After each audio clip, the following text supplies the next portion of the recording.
Ассаламу алейкум. Амансыздар урматтуу мекендештер. Жалпы спорт сүйүүчүлөрү.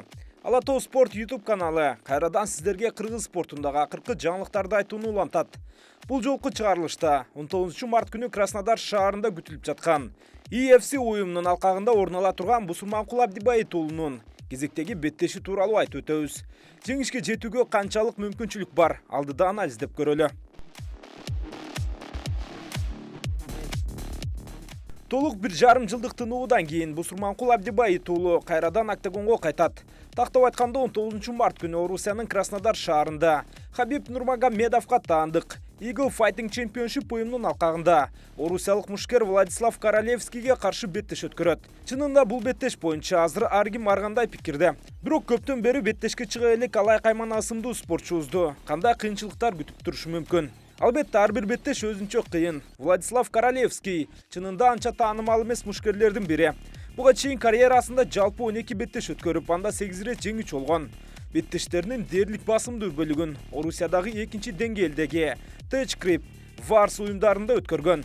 Жада калса Кыргызстандык FFC уюмунда да бир беттеш өткөргөн жайы бар. Ал эми Eagle Fighting Championship уюмунда экинчи ирет октагонго чыгат. Бул уюмдун алкагында буга чейин казак мушкери Жасулан Акимжановду тутуп алган. Беттештеринен карап көргөндө Королевскийдин эки абалда тең мыкты иштерин көрүүгө болот. Айтайын дегеним, бутка турууда да, партерде да иштей алат.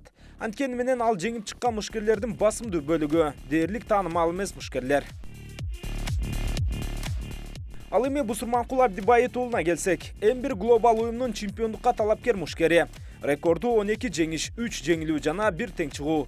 Вадим Филькенштейн башында турган уюм финансылык кыйын абалга келгенден бери ал октагонго чыга элек.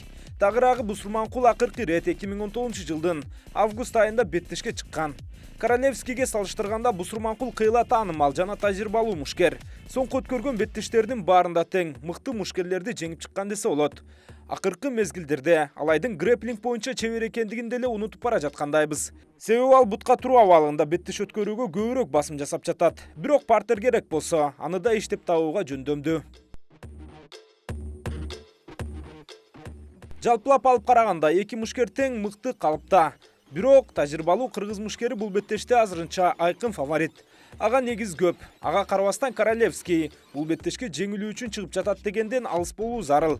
Айрыкча бул пикир Бусурманкулда болбошу керек. Себеби атаандашты алсыз деп болбойт. Демек 19 март күнү кандай болгон учурда да биз мекендешибизден жеңиш күтүп калабыз. Каналга жазылыңыздар, видеого лайк басыңыздар.